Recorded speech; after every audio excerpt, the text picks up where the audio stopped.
السلام علیکم dear learners, کیسے ہیں آپ سب؟ امید کرتی ہوں کہ ٹھیک ٹھاک ہوں گے، خیریت سے ہوں گے۔ اور جیسا کہ آپ سب جانتے ہیں کہ ہماری اردو کلاس کا جو 9th کا سلیبس ہے اس کی سیریز جو ہیں وہ چل رہی ہیں، اور نعت کا جو شعر نمبر 2 ہے آج ہم اس کی تشریح کریں گے۔ تو شعر سب سے پہلے ہم پڑھ لیتے ہیں۔ پھوٹا جو سینہ شب تارے الست سے، پھوٹا جو سینہ شب تارے الست سے، اس نور اولی کا اجالا تم ہی تو ہو۔ تو ڈیئر لرنرز، اس میں کچھ ٹرمز ہیں جن کو ہم ایکسپلین کریں گے، تو لیکن ہم اس سے پہلے جو ہے وہ اس شعر کا جو مین تھیم ہے اس کے بارے میں پڑھ لیتے ہیں۔ مولانا ظفر علی خاں کا یہ نعتیہ شعر ایک نہایت گہری روحانی اور صوفیانہ فکر کا عکاس ہے، یعنی کہ صوفیانہ، یعنی کہ جس کو ہم کہہ سکتے ہیں کہ لٹریچر کی جو ان کی سوچ تھی اس کو ظاہر کرتا ہے، عکاس ہے یعنی کہ ظاہر کرتا ہے۔ اس میں نبی کریم صلی اللہ علیہ وآلہ وسلم کے نور مقدس کو تخلیق کائنات کا بنیادی سبب اور ظلمتوں کے خاتمے کا ذریعہ قرار دیا گیا ہے، یعنی کہ اس شعر میں نبی کریم صلی اللہ علیہ وآلہ وسلم کی جو ذات کی پیدا کرنے کا مقصد ہے وہ کائنات کی بنیادی وجہ ہے، یعنی کہ جو نبی کریم صلی اللہ علیہ وآلہ وسلم کو پیدا کیا گیا وہ ہم سب انسانوں کے لیے ہے، وہ اس کائنات کے لیے ہے، اور ظلمتوں کے خاتمے کا ذریعہ قرار دیا گیا۔ اور ظلمتوں کے یعنی کہ جو اندھیرے تھے ان کو ختم کرنے کی جو ذریعہ تھا وہ نبی کریم صلی اللہ علیہ وآلہ وسلم کی ذات تھی، کیونکہ نبی کریم صلی اللہ علیہ وآلہ وسلم کے آنے سے پہلے جو عرب ہیں خاص طور پر ان پر جو ہے وہ جہالت کے اندھیرے چھائے ہوئے تھے، اور نبی کریم صلی اللہ علیہ وآلہ وسلم نے قرآن پاک کی تعلیمات اور اپنے اسوہ حسنہ کے ذریعے سے اس اندھیرے کو روشنی میں تبدیل کر دیا۔ یہ تصور اسلامی صوفیانہ عقائد میں خاص طور پر معروف ہے کہ نبی کرم صلی اللہ علیہ وآلہ وسلم کی ذات اقدس ہی وہ پہلی تجلی تھی جو ازل میں ظاہر ہوئی اور اسی نور سے کائنات کی تخلیق ہوئی۔ پہلا مصرع جو ہے اس کو ہم دیکھتے ہیں، سب سے پہلے اس کی جو ہے وہ ڈیٹیل میں جاتے ہیں۔ پھوٹا جو سینہ شب تارے الست سے۔ ڈیئر لرنرز، یہ مصرع 3 بنیادی نکات کو بیان کرتا ہے، یعنی کہ اس میں 3 ایسی ٹرمز ہیں جن کو ہم ڈسکرائب کریں گے تو آپ کو شعر کا مفہوم اچھے طریقے سے سمجھ آ جائے گا۔ تو سب سے پہلے جو ہے وہ ہم اس میں دیکھتے ہیں شب تار۔ یہاں شب تار اندھیری رات سے مراد ازل کی، یعنی کہ ازل ہوتا ہے ہمیشہ کی، وہ حالت ہے جب کچھ بھی موجود نہ تھا اور ہر طرف گہری تاریکی یعنی کہ اندھیرے کا عالم تھا۔ یہ اصطلاح یعنی کہ ٹرم جہالت، گمراہی اور غیر موجودگی کو ظاہر کرتی ہے۔ غیر موجودگی کس کی؟ یعنی کہ روشنی کی۔ تو نبی کریم صلی اللہ علیہ وآلہ وسلم کی جو ذات مبارک تھیں وہ اس اندھیرے اور اس جہالت اور گمراہی کا جو پیٹرن چل رہا تھا اس کو دور کرنے کے لیے دنیا میں آئی۔ اب اس شعر میں دیکھتے ہیں جو دوسری ٹرم، جو دوسرا لفظ استعمال کیا گیا ہے وہ الست ہے۔ تو الست کی حقیقت کیا ہے؟ الست ایک قرآنی اصطلاح ہے، ایک ٹرم ہے، ایک ایسا ورڈ ہے جو سورۃ الاعراف کی آیت سے ماخوذ ہے، اس سے لی گئی ہے۔ اس آیت میں اللہ تعالیٰ نے تمام ارواح یعنی کہ روحوں سے اپنی ربوبیت کا عہد لیا تھا۔ اپنی ربوبیت یعنی کہ انہی کو ماننے اور انہی پر ایمان لانے اور ان کے علاوہ کسی کو بھی ان کی ذات اور صفات میں شریک نہ کرنے کا وعدہ لیا تھا۔ سب سے پہلے جو نور پیدا ہوا وہ نبی کرم صلی اللہ علیہ وآلہ وسلم کا نور تھا، جسے نور محمدی صلی اللہ علیہ وآلہ وسلم کہا جاتا ہے۔ اب اس شعر میں دیکھتے ہیں جو تیسرا لفظ استعمال ہوا وہ ہے روشنی کا ظہور۔ پھوٹا یعنی کہ پھوٹا، پھوٹا کا مطلب ہے کسی چیز کا کہیں سے نکلنا۔ تو پھوٹا کا مطلب ہے کہ وہ روشنی ظاہر ہوئی اور ظلمتوں کا سینہ چاک کر دیا، یعنی کہ نبی کریم صلی اللہ علیہ وآلہ وسلم آئے اور انہوں نے ظلمتوں کے اندھیرے کو یعنی کہ توڑ دیا۔ اس سے یہ اشارہ ملتا ہے کہ نبی اکرم صلی اللہ علیہ وآلہ وسلم کی آمد سے قبل دنیا جہالت اور شرک کے اندھیروں میں ڈوبی ہوئی تھی، اور آپ صلی اللہ علیہ وآلہ وسلم کی ذات اقدس نے اسے ہدایت کی روشنی عطا کی۔ تو ڈیئر لرنرز، یہاں ہم نے شعر نمبر 1 میں موجود اصطلاحات کو 1 بائی 1 ڈسکرائب کیا ہے تاکہ شعر کا مفہوم اچھے طریقے سے سمجھ آ جائے، اس کا جو کانسیپٹ ہے وہ کلیئر ہو جائے۔ تو اب ہم دوسرے مصرع کی طرف بڑھتے ہیں جو ہے اس نور اولین کا اجالا تم ہی تو ہو۔ اجالا کا تو مطلب آپ سب کو پتہ ہے کہ روشنی ہے، اور نور اولین کا مطلب ہم دیکھتے ہیں یہ مصرع اس روشنی کی وضاحت کرتا ہے جو پہلی بار ظاہر ہوئی تھی۔ پہلی بار ظاہر ہوئی سے مراد یہ ہے کہ جب اسلام جو ہے نبی کریم صلی اللہ علیہ وآلہ وسلم کے ذریعے پورے عرب میں پھیلا اور جو قرآن کی تعلیمات تھیں ان کے مطابق جو ہے عمل شروع ہوا تو اس کو کہیں گے کہ روشنی پھیلی۔ تو سب سے پہلے ہم دیکھتے ہیں نور اولین۔ نور اولین یعنی سب سے پہلا نور جو کہ تخلیق کائنات کی بنیاد تھا۔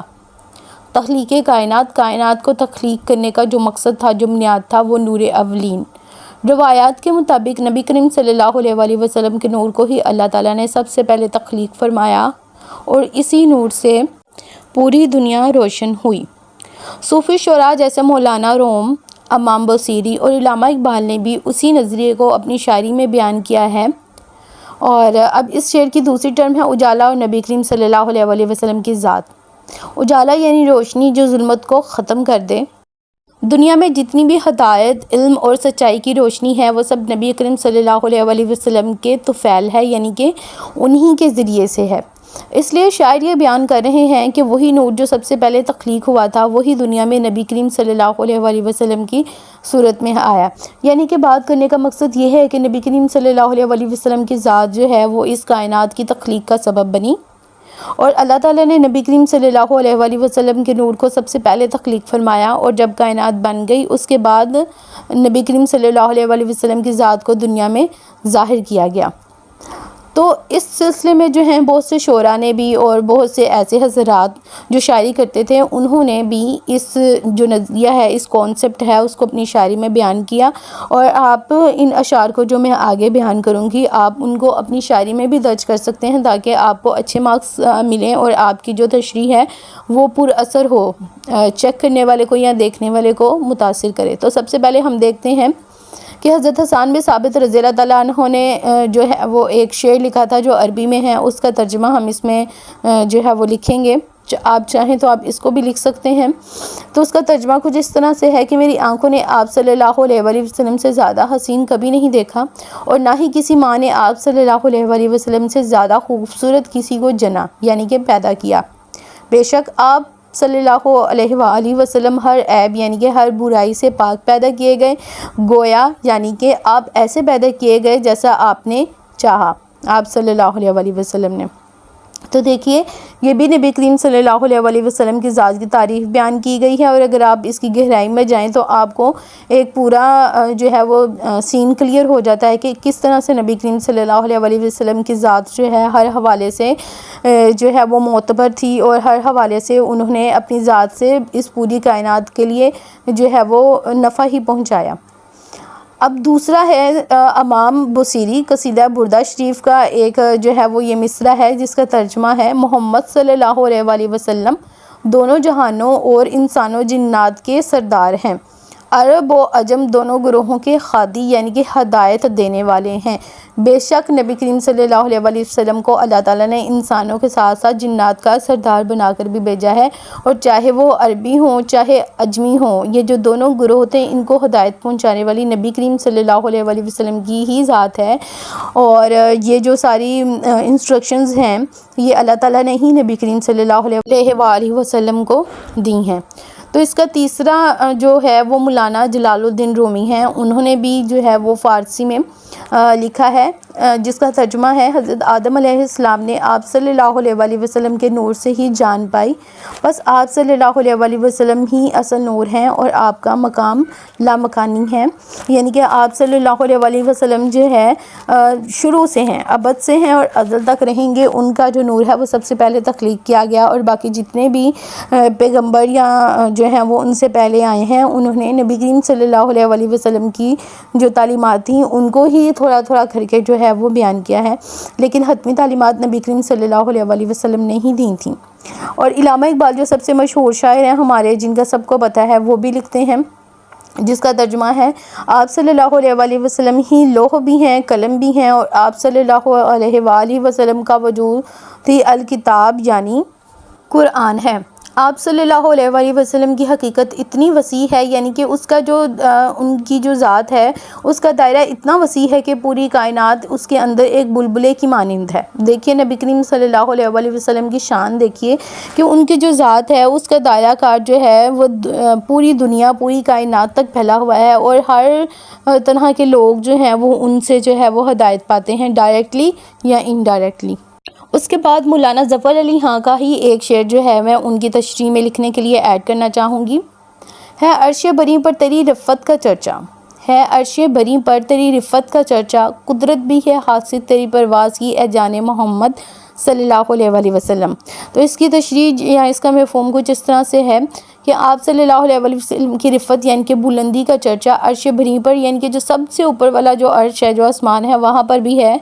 اور اس بلندی کو ایک مثال کے ذریعے جو ہے وہ بیان کیا گیا ہے کہ قدرت بھی آپ صلی اللہ علیہ وسلم کی بلندی کے حسد میں ہے، یعنی کہ نبی کریم صلی اللہ علیہ وسلم کی ذات جو ہے وہ اتنی بلندی پر ہے۔ مولانا ظفر علی خاں کی اس شعر میں نور محمدی صلی اللہ علیہ وسلم کا جو ذکر کیا گیا ہے وہ اسلامی عقائد، صوفیانہ فلسفے اور قرآنی تصورات سے مکمل ہم آہنگ ہے، یعنی کہ وہ اسلام کے جو عقائد ہیں اور جو صوفیانہ فلسفے ہیں، یہ جو بھی صوفیہ کرام تھے انہوں نے جو فلسفے بیان کیے، اور جو قرآن کے تصورات ہیں، جو قرآن کے کانسیپٹ ہیں، ان سے مکمل ہم آہنگ، یعنی کہ ان سے مکمل میچ ہے۔ اس میں ازل سے لے کر قیامت تک کی حقیقت کو سمو دیا گیا ہے، یعنی کہ اس کو ہمیشہ سے لے کر، یعنی کہ جب کائنات تخلیق نہیں کی گئی تھی تب سے لے کر قیامت تک کی جو جتنی بھی حقیقت ہے اس کو سمو دیا گیا ہے، یعنی کہ اس کو اس میں شامل کر دیا گیا ہے کہ حضرت محمد صلی اللہ علیہ وسلم ہی وہ اولین نور ہیں، یعنی کہ جو سب سے پہلے نور ہیں جو ظلمتوں کو ختم کر کے ہدایت کی روشنی بکھیرتے ہیں۔ تو ڈیئر لرنرز، یہ تھی نعت کے شعر نمبر 2 کی تشریح، جس کو میں نے اس کے مفہوم اور اس کے اصطلاحات سمیت اچھے طریقے سے جو ہے سمجھانے کی اور اس کا کانسیپٹ کلیئر کرنے کی کوشش کی ہے، تاکہ کوئی بھی جو ہے اس میں آپ کو ڈاؤٹ نہ رہے اور آپ جو ہے وہ اس شعر کی تشریح اچھے طریقے سے کر سکیں، ٹھیک ہے۔ اس کے باوجود بھی اگر آپ کو اس شعر کی وضاحت درکار ہو یا آپ مزید سمجھنا چاہتے ہوں تو آپ اس کو کمنٹ باکس میں درج کریں، اور اس کے علاوہ بھی آپ کسی ٹاپک پہ ویڈیو دیکھنا چاہتے ہوں تو آپ کمنٹ میں درج کر سکتے ہیں۔ اور اس کے علاوہ اردو گرامر اور انگلش گرامر کی جو ویڈیوز لیکچرز ہیں وہ بھی ہمارے چینل کی پلے لسٹ پہ موجود ہیں، آپ ان کو بھی وزٹ کر سکتے ہیں۔ لیکچر سے کانسیپٹ کلیئر ہوا ہو تو اس کو لائک کریں، کمنٹ کریں، اور جاتے جاتے چینل کو سبسکرائب بھی کریں، اور اپنے فرینڈز اینڈ فالوورز کے ساتھ اس کو شیئر بھی کریں۔